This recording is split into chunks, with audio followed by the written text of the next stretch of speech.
Somewhere, a family war chest is being sorted out right now. A medal slips from an old envelope. Someone sees a worn ribbon and a bit of metal, then puts it in a flea market box for a few dollars. Don't let that be your family. These medals can mark a wound, a dangerous flight, a battle, or an act of courage that changed a person's life. The medal matters, but the papers, the name, and the story around it often matter just as much. We're counting down from common-looking groups to the awards that need real legal care. Before you sell, trade, clean, or even re-ribbon anything, identify it, photograph it, and keep every paper with it. A plain medal can change completely once you find the recipient record. Number 10. A complete World War II campaign medal group. On its own, a campaign medal may not look like much. You might find the European African Middle Eastern Campaign Medal, the Asiatic Pacific Campaign Medal, a World War II Victory Medal, or a Good Conduct Medal in a small box. Loose examples often turn up at shows and estate sales. But a full group tells you who wore them. That means the medals stay with the original ribbons, the named storage box if it survived, discharge papers, unit papers, letters, photographs, and any notes the family kept. A handful of medals laid out in the order. The veteran wore them can tell a much fuller service story than 10 loose medals in a dealer tray. Think of provenance as the paper trail that ties an object to a person. Without it, you have a medal. With it, you may have a record of where that person served and what they lived through. Start with the basics. Write down the name, service number if you find one, branch, dates of service, and unit. Take clear photos of the front and back of every medal, each ribbon bar, every box label, and all paperwork. Keep the order of where as you found it because rearranging things can erase clues. Don't split the group into separate sales. Don't replace faded ribbons because they look old. That wear may be part of the group's history, and a specialist needs to see it before anyone changes a thing. Number 9 takes us into the air medal with named flight paperwork. The air medal recognized meritorious achievement while taking part in aerial flight. During World War II, some airmen received more than one, which is why you may see oak leaf clusters on an Army Air Force's example. Those small devices aren't decoration. They can show repeat awards, and they need to stay with the medal. The real question isn't just, is this an air medal? It's, who received it, where did they serve, and what paperwork proves the link? A citation might name the airman, describe the type of flight, or connect the award to a combat theater. Flight records, crew photographs, squadron papers, and a discharge document can add more pieces to that record. The medal becomes easier to understand when those pieces agree with each other. Check that the medal, citation, oak leaf clusters, and any flight papers all point to the same person. Names can repeat, paperwork can get mixed between relatives, and families sometimes combine items from more than one veteran without meaning to. Never guess ownership from an unmarked medal. Don't polish it either. Put it in a safe, dry place, keep the papers flat and away from light, then have the group reviewed as one unit. Flight awards gain force through records. A combat wound leaves a different sort of trail. Number 8.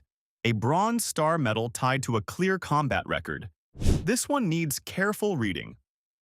The Bronze Star could recognize heroic or meritorious achievement or service in a combat zone, so the medal alone doesn't tell you the whole story. A V device can indicate valor, but don't assume anything just because you see a Bronze Star on a ribbon.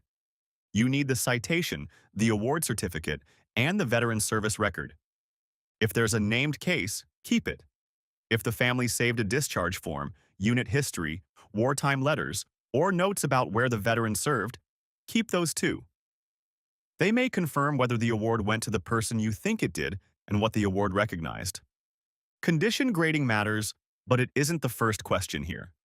An untouched medal with sound provenance can carry far more collector interest than a bright, cleaned medal with no name and no paper trail.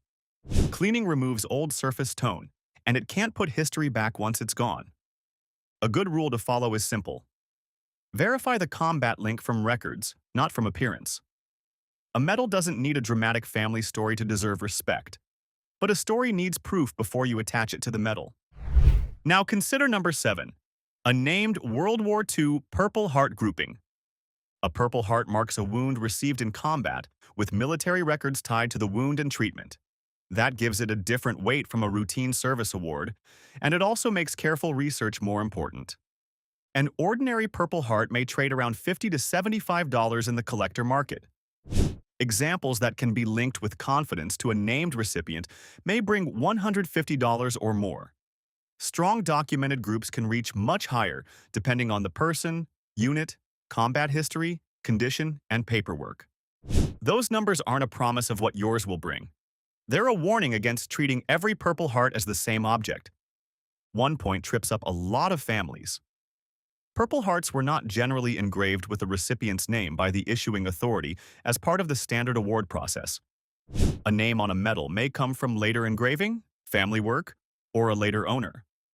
That doesn't make it false, but it means you need documents that support the link. Look for a casualty notice, hospital papers, an award document, a photograph of the veteran wearing the medal, a discharge record, or letters sent home. Keep the original case with the medal if you have it. Put all of it together before you seek an appraisal. That's a mistake I see all the time. Someone sells the medal, another person tosses the papers, and the proof that tied it to a wounded service member disappears into two different homes. The medal may survive for decades. The name and story can disappear much faster. We're halfway through, and every item so far depends on proof families often throw away by accident.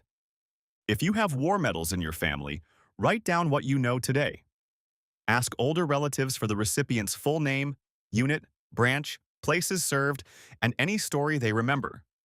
Scan letters, discharge papers, citations, and old photos before ink fades or paper tears. Then leave a comment. Do you know who your family medals belong to? The last 5 move into awards where one small device, one citation, or one unit record can change what you're looking at.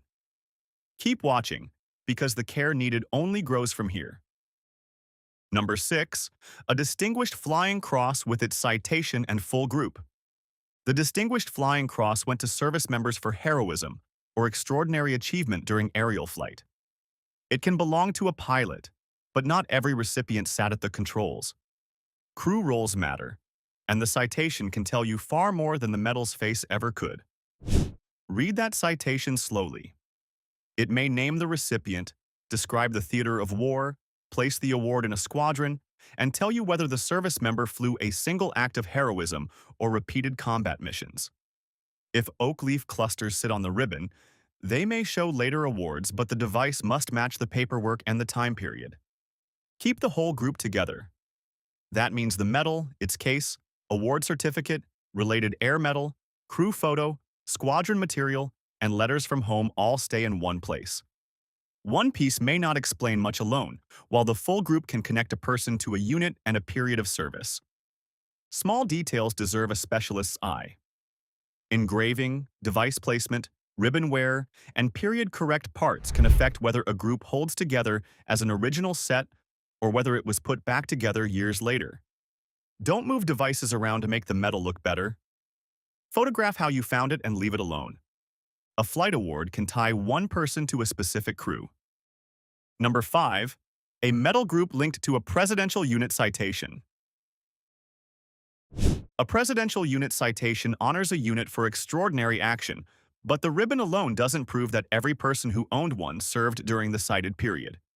You need to connect the veteran to the unit, then connect that unit to the dates and action behind the citation. This is where research gets very exact. Find the unit name on discharge papers, orders, letters, photos, or service records. Then check when that unit received its citation and whether the recipient served with it at that time. A veteran may have joined a unit before or after the action, and that difference matters. Provenance means more than a name written on an envelope. It's the chain that links the medal to the person to the unit, and the unit to a known part of the war. When each link holds, the group becomes much easier to understand and preserve. Don't build that chain by force. Families often find ribbons, badges, patches, and medals in one drawer, then assume they all belong together. Sometimes they did. Sometimes they came from different relatives, different branches, or even different wars. Keep each item where you found it until you can document the match. Take photos of the drawer, box, or frame first, then note which items sat beside each other. That quiet bit of care may keep a false story from becoming permanent. Unit records add context. The next awards rest on individual acts under fire, which calls for even more caution. Number 4, a silver star with a documented citation. The silver star recognizes gallantry in action. That puts it in a different class from medals granted for length of service or campaign participation, and the citation often holds the clearest account of what the recipient did. A complete group can include the silver star, its presentation case, an award document, discharge papers, and the veteran's other wartime medals. When all of those pieces carry the same name and fit the same service record, they give an appraiser something firm to work from. Don't rely on a typed story found online. Start with the medal and family papers, then compare the name, unit, dates, and citation language against official records where you can. A copied citation may still help, but you need to know what it copies and where it came from. Federal law also calls for care with high valor decorations. The text of 18 U.S.C. Section 704 covers transactions involving military medals, and it provides tougher penalties for offenses involving the Silver Star and other named valor awards. Rules and enforcement can turn on the facts, the item, and the way a transfer happens. So pause before you list, ship, trade, or sell one. Photograph both sides, secure every document, get a written opinion from a military specialist, and seek legal guidance if a transfer is on the table. This isn't the medal to price from a quick online listing. One higher tier waits just ahead, and it carries the same need for proof with even less room for guesswork. Number 3. A Navy Cross group tied to a known World War II recipient. The Navy Cross recognized extraordinary heroism by Navy, Marine Corps, and Coast Guard personnel. A genuine group often connects to a specific action, which means the recipient's identity is not a side detail. It's the center of the appraisal. Check the citation against official records, not just family memory. Family stories can point you in the right direction, and they deserve to be recorded, but they can blur names, places, and dates after many years. Let the record settle what the medal can support. Keep the Navy Cross beside related medals and papers from the same service member. A Purple Heart, campaign medals, unit items, letters, photographs, and a discharge document may all fill gaps in the wartime record. Separating them leaves the next owner with medal but no clear trail back to the person who earned it. 2 medals remain after this, and both need far more than a fast price check before anyone considers a transfer. Number 2. A Distinguished Service Cross with full provenance. The Distinguished Service Cross recognizes extraordinary heroism in combat by Army personnel. It sits near the top of the Army's award system, so a real World War II example deserves a slow, careful review before anyone talks about a price. The medal itself is only one part of the group. The stronger groups stay tied to the recipient's name, the official citation, presentation papers, service records, and the other medals that followed the same person through the war. A citation may connect the award to one action, one unit, and one date. That link turns a loose cross into a personal record. Don't fill gaps with guesses. If a family note claims the cross belonged to a grandfather, compare that name against the citation, discharge paper, and official records before treating the match as settled. A good appraisal starts with what you can prove, then keeps any family story beside it as a lead to research. There's a legal side here too. Federal law under 18 U.S.C. Section 704 places enhanced penalties on offenses involving the Distinguished Service Cross. The law includes transaction language, and the rules around authorized transfers can get complicated fast. Keep the group secure. Get an appraisal in writing from someone who knows wartime U.S. medals. Then speak with a lawyer before any sale, shipment, trade, or other transfer. This is one of those times when a fast offer can create a slow problem. That brings us to number 1, the World War II Medal of Honor.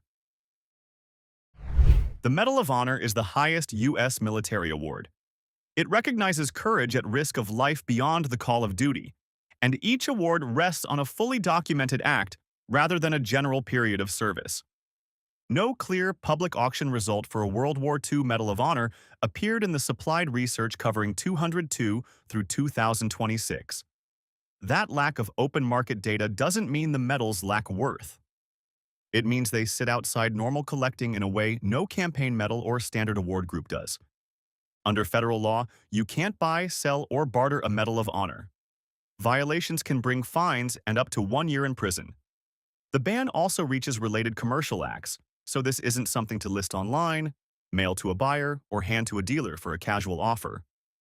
A foreign sale doesn't make the issue simple either. Different countries may apply different laws, but U.S. legal and ethical concerns don't disappear because a listing sits overseas. If your family has what may be a Medal of Honor, stop and protect it from loss or damage. Keep every paper, letter, photograph, and related medal with it. Then contact an appropriate military office, a museum, legal counsel, or a Medal of Honor support organization before any transfer takes place. The same care protects every medal in this countdown, from a campaign group to an award that can't lawfully enter the market. From campaign groups at number 10 through the Medal of Honor at number 1, the pattern stays the same. Condition grading matters, but provenance and a complete service history often decide what you truly have.